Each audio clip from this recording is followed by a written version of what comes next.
Well, Juneteenth has been celebrated for a long time, particularly in Texas, but other parts of the country have also celebrated either Juneteenth or other equivalent kinds of holidays. I know in Virginia, where my family is from, we celebrated something we call Emancipation Day. And so places around the country have celebrated this, and it has been, something that people have called for as something that could unite the nation. And finally, President Joe Biden decided to make this a national holiday.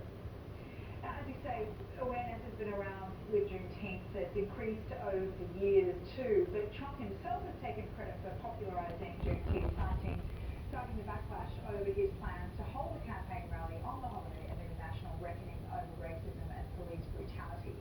How did the fever of the times, or how has the fever of the times contributed to this holiday being realised, do you think?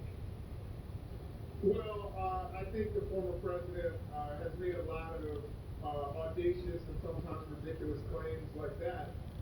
But I will say that what happened in June of 2020 had an effect on the United States, and a lot of people wanted to move us forward on the issue of race, both substantively and symbolically. And part of the symbolic healing and reckoning that we were trying to go through after the murder of George Floyd involved recognizing our past. And one of the things in our past that is an indelible mark on the United States is the legacy of slavery. And so we want to celebrate moving forward, moving past slavery. And part of that was the recognition of Juneteenth as a national holiday. There's no one person that made Juneteenth an important holiday. The only people we should be recognizing are the Africans who were enslaved, prior to emancipation.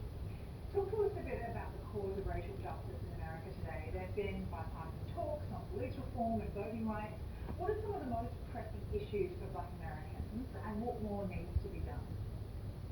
Well, to me, if you look at Maslow's hierarchy of needs, things like food and shelter, we have food insecurity, we have issues with housing in African American communities. We are the highest demographic for homelessness in the United States.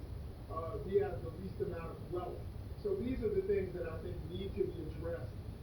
We have some of the worst health outcomes and health care in the country. So those are the topics that I think need to be addressed, and they are certainly tied directly to the legacy of slavery.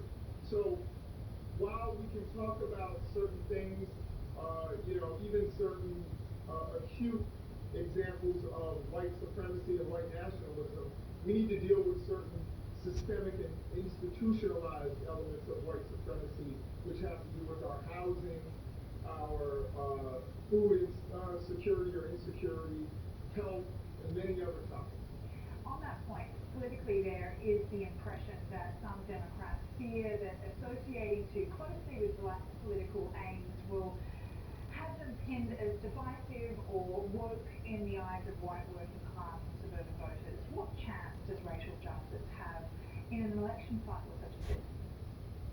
Well, I think the fear of that is what's holding back justice, holding back progress.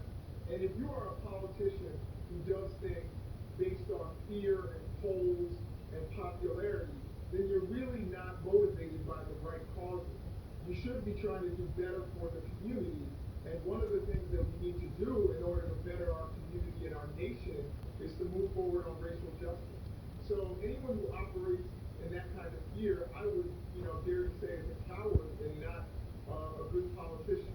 I think there are many politicians out there that realize that there are people who are going to say you're woke regardless of what you do, because they just oppose you and they oppose moving our country forward and want to move our country backward. So this fear of the term woke, which by the way started in the Black community as a word that meant recognizing injustice, it's been transformed by the right-wing media, and it's really a sad thing that everyone has just accepted this new definition, and it shows the disrespect and disregard we'll have for Black communities. Language certainly has proven powerful at the moment. Thank you very much for that, Jason, for your insight. Jason Nichols before us there from University of